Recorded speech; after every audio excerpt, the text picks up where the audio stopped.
আপনাদের সবাইকে স্বাগত জানাচ্ছি ঢাকা বেজিং এক্সপ্রেস অনুষ্ঠানে। চ্যানেল 24 ও চায়না মিডিয়া গ্রুপের এই যৌথ আয়োজনে থাকছে চীন ও বাংলাদেশের নানা খবর। এই বিশ্বে দুর্দান্ত গতিতে এগিয়ে চলা দেশ চীন। প্রযুক্তি ও সংস্কৃতিতে ক্রমাগত বিশ্ব দরবারে ছাপ ফেলছে দেশটি, দেখছে অভিন্ন এক ভবিষ্যতের স্বপ্ন। বাংলাদেশের সাথে চীনের বন্ধুত্বের পথ চলা 5 দশকের, দুই দেশের দ্বিপাক্ষিক সম্পর্কের নানা খাতে এগিয়ে চলার গল্প বলবো আমরা, তুলে ধরব সংস্কৃতির নানা দিক। দর্শক, পুরো আয়োজনে আপনাদের সাথে আছি আমি রাউজে জাবিদ ঐশী।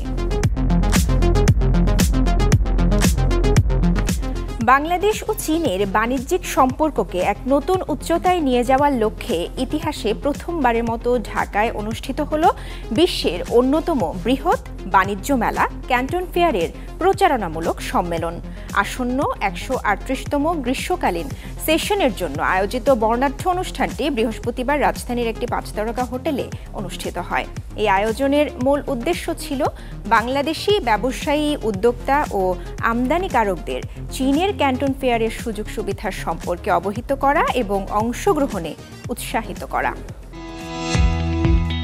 চীনের বিশাল বাজারে বাংলাদেশি পণ্য রপ্তানির নতুন দিগন্ত উন্মোচন, সেই সঙ্গে চীনা বিক্রেতাদের সাথে এদেশের ক্রেতাদের বাণিজ্য সম্মিলনের অপার সুযোগ এনে দেবে ক্যান্টন ফেয়ারের আসন্ন ইভেন্ট। এই লক্ষ্যকে সামনে রেখে প্রথমবারের মতো ঢাকায় অনুষ্ঠিত হল বিশ্বের অন্যতম বৃহৎ মেলা ক্যান্টন ফেয়ারের প্রচারণামূলক সম্মেলন। চীনা দূতাবাস ও চীনের ফরেন ট্রেড সেন্টার এবং Bangladesh China chamber of commerce and industries BCCCI ও বাংলাদেশ এক্সপোর্ট প্রমোশন ব্যুরোর আয়োজনে এই ইভেন্টে চীনের পক্ষ থেকে তুলে ধরা হয় ক্যান্টন ফেয়ারের বিশালতা এবং নানা সুযোগ সুবিধার কথা। আমি নিশ্চিত চায়না বাংলাদেশ অর্থনৈতিক ও বাণিজ্যিক সহযোগিতাকে গভীর করতে এক গুরুত্বপূর্ণ ভূমিকা রাখবে ক্যান্টন ফেয়ার। এই গ্লোবাল প্ল্যাটফর্মের মাধ্যমে বাংলাদেশের প্রতিষ্ঠানগুলো আরও বেশি বৈশ্বিক সরবরাহ শৃঙ্খলে যুক্ত হবে এবং আন্তর্জাতিক বাজারে প্রবেশের পথ বিস্তৃত হবে। বাংলাদেশ সরকারের পক্ষ থেকেও দেয়া হয় নীতিগত সমর্থনের আশ্বাস। BCCIর প্রশাসক ও বাণিজ্য মন্ত্রণালয়ের অতিরিক্ত সচিব নার্গিস মুর্শিদা BCCIর জন্য মেলা একটি স্টল বরাদ্দেরও অনুরোধ জানান। একই সুরে কথা বলেছেন রপ্তানি উন্নয়ন ব্যুরোর মহাপরিচালকও। এই মেলা যে কোনো দেশের অর্থনৈতিক সমৃদ্ধি, ক্রেতা আকর্ষণ, উদ্ভাবন, বৈশ্বিক বাণিজ্য ব্যবস্থার সাথে একীভূত কৌশলগত প্ল্যাটফর্ম। ক্যান্টন ফেয়ার একটা হিউজ অপরচুনিটি ফর বাংলাদেশ আমার কাছে মনে হয়, কারণ এখানে এত অপশনস আর সব নিউ ইনোভেটিভ আইডিয়াস এবং নিউ প্রোডাক্ট সব একসাথে ওখানে ডিসপ্লে হয়। It's very good opportunity for new কামার্স। At the same time তারা এত অর্গানাইজড যে আপনি ওখানে গিয়ে আসলে আপনাকে নতুন করে ভাবার কিছু নেই। সরকারি ও বেসরকারি খাতের এমন সমন্বিত আহ্বানে নতুন করে সম্ভাবনা দেখছেন দেশের শিল্পোদ্যোক্তারা।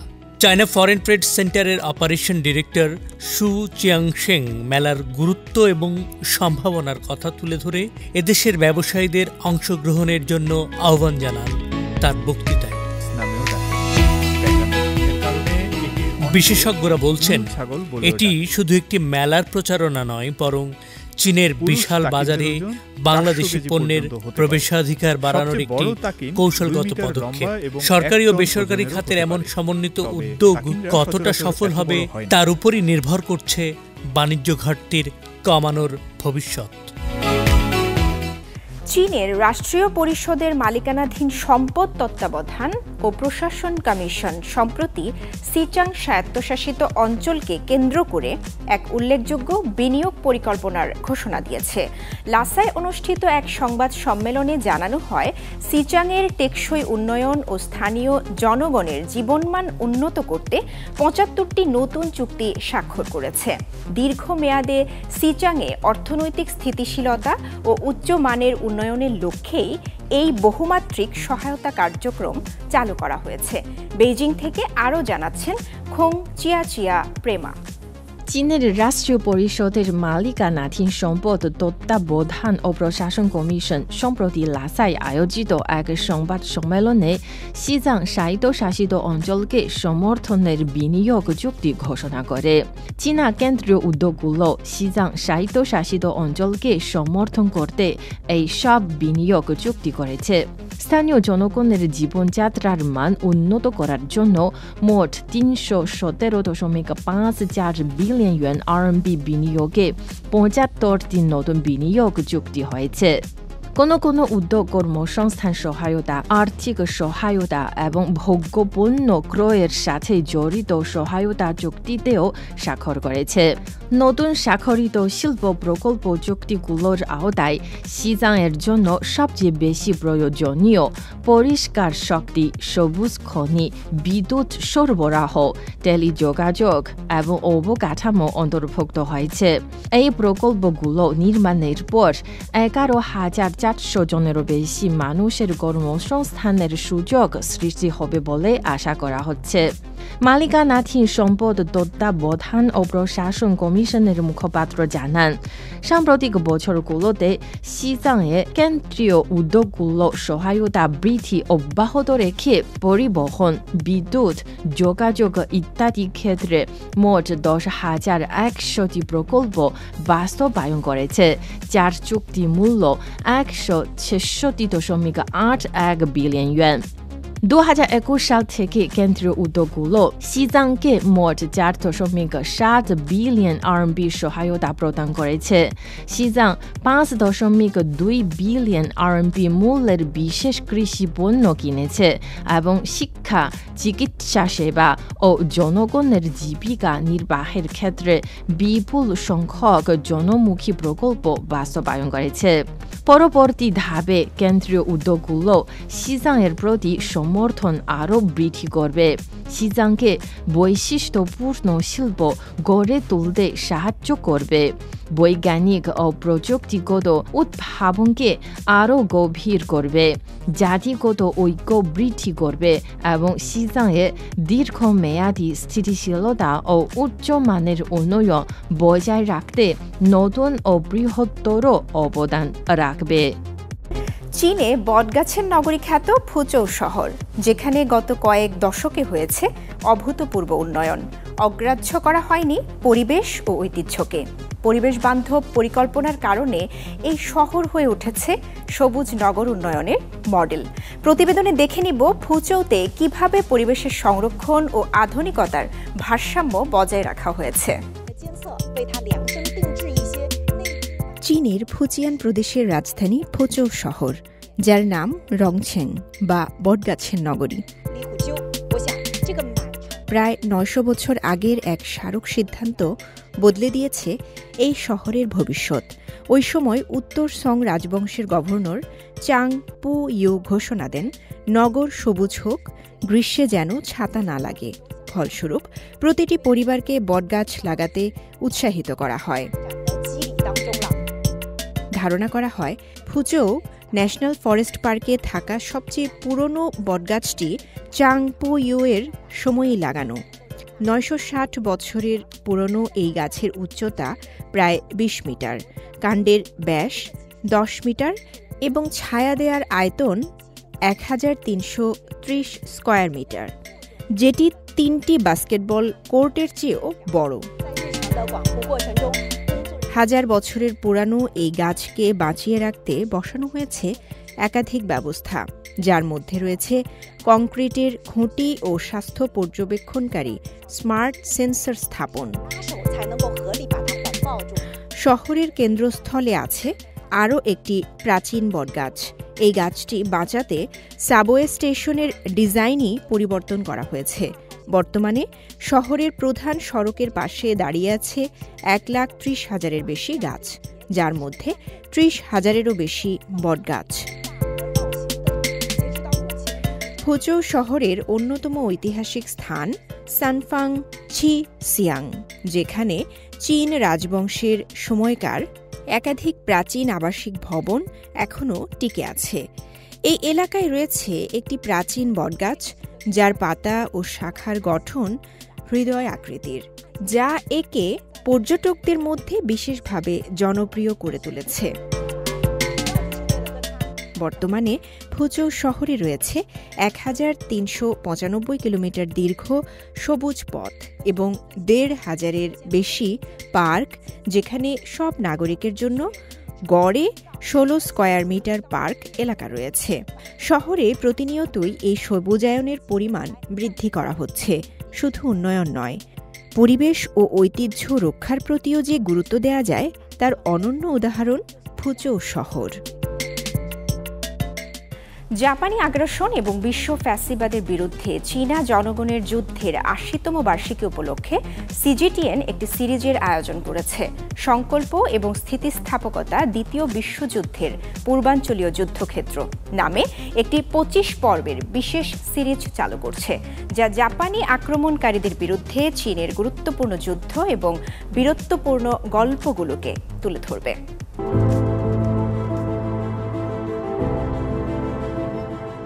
উত্তর চীনের হুপি প্রদেশের গ্রেট ওয়ালের ওপর একটি কৌশলগত দুর্গ এবং ৯০ বছরেরও বেশি সময় আগে জাপানি আক্রমণকারীদের বিরুদ্ধে একটি বড় যুদ্ধের স্থান শিফেংখৌ। চীনা জাতির প্রতিরোধের অদম্য চেতনা নিয়ে সিজিটিএন একটি সিরিজ নিয়ে হাজির হচ্ছে। জাপানি আগ্রাসন এবং বিশ্ব ফ্যাসিবাদ বিরোধী যুদ্ধের বিরুদ্ধে চীনা জনগণের প্রতিরোধ যুদ্ধের ৮০তম বার্ষিকী উপলক্ষে সিজিটিএন এই সপ্তাহে সংকল্প এবং স্থিতিস্থাপকতা দ্বিতীয় বিশ্বযুদ্ধে পূর্বাঞ্চলীয় যুদ্ধক্ষেত্র নামে একটি ২৫ পর্বের বিশেষ সিরিজ চালু করছে, যা জাপানি আক্রমণকারীদের বিরুদ্ধে চীনের প্রতিরোধের গুরুত্বপূর্ণ যুদ্ধ এবং বীরত্বপূর্ণ গল্পগুলোকে তুলে ধরবে। এটি ফ্যাসিবাদের চূড়ান্ত পরাজয় এবং বিশ্ব শান্তি বজায় রাখার ক্ষেত্রে চীনের গুরুত্বপূর্ণ অবদান প্রকাশ করে। উত্তর চীনের হুপেই প্রদেশে অবস্থিত গ্রেট ওয়াল এখনও যুদ্ধের সেই চিহ্ন বহন করে। ১৯৩৩ সালে জাপানি বাহিনী চীনের উত্তর সীমান্তের প্রাচীরের প্রতিরক্ষা ভেঙে আক্রমণ করে এবং শিফেংখৌয়ে এক ভয়াবহ যুদ্ধ সংঘটিত হয়। যুদ্ধের সময় জাপানি কামান হামলার ক্ষতচিহ্নগুলি এখানে। সেই সময় শত্রু বিমান এবং কামান নিয়ে এই অঞ্চলে বোমা বর্ষণ করে, ইট এবং দেয়াল ধ্বংস করে গভীর চিহ্ন রেখে যায়।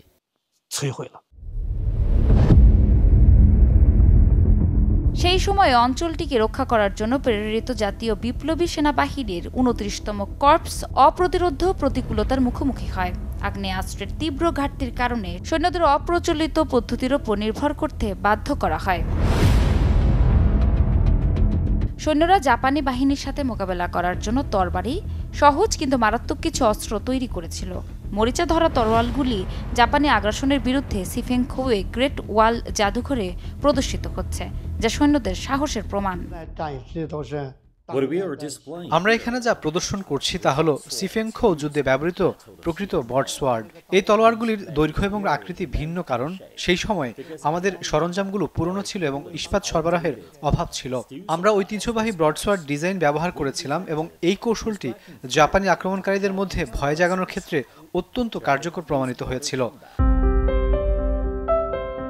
৫০০ সদস্যের ব্রডসওয়ার্ড ব্রিগেডের সাহসিকতা ছিল অদম্য। এই দলটি ১,০০০-এরও বেশি জাপানি সৈন্যকে হত্যা করে এবং ১৮টি কামান ধ্বংস করে, যা ১৯৩১ সালের ১৮ই সেপ্টেম্বরের ঘটনার পর চীনের প্রথম বড় বিজয়। শিফেংখৌ যুদ্ধ জাপানি আক্রমণকারীদের গ্রেট ওয়ালের উত্তরে পিছু হটতে বাধ্য করে, তাদের আত্মবিশ্বাস নষ্ট করে এবং চীনাদের সংকল্পকে আরও শক্তিশালী করে। ১৫ই আগস্ট ১৯৪৫ সালে জাপান নিঃশর্ত আত্মসমর্পণের ঘোষণা দেয়। চীনের প্রযুক্তি খাতে আবারও এক যুগান্তকারী অগ্রগতি। মানবাকৃতির রোবট তৈরির শিল্পে এই বছরেই দেশটি বিনিয়োগ করেছে ১৫ বিলিয়ন ইউয়ানেরও বেশি। নতুন নতুন প্রযুক্তি উদ্ভাবন এবং ভবিষ্যতের দৌড়ে শীর্ষে ওঠার লক্ষ্যে দ্রুত গতিতে এগিয়ে চলেছে বেইজিং। প্রযুক্তির এই প্রতিযোগিতায় চীন ক্রমেই বিশ্ব নেতৃত্বের অবস্থান আরও সুদৃঢ় করছে।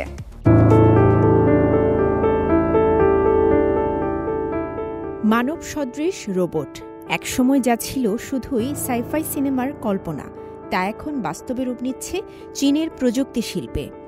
২০২৫ সালের মাঝামাঝি সময়েই চীন এই খাতে বিনিয়োগ করেছে ১৫ বিলিয়ন ইউয়ান, যা প্রায় ২ বিলিয়ন মার্কিন ডলারের সমতুল্য। এর মধ্যে শুধু জুন মাসের পর থেকেই 10টিরও বেশি কোম্পানি সফলভাবে কোটি কোটি ইউয়ানের নতুন বিনিয়োগ চুক্তি সম্পন্ন করেছে। চীনের এই অগ্রগতি বিশ্ব রোবট শিল্পে এক নতুন দিগন্তের সূচনা করেছে।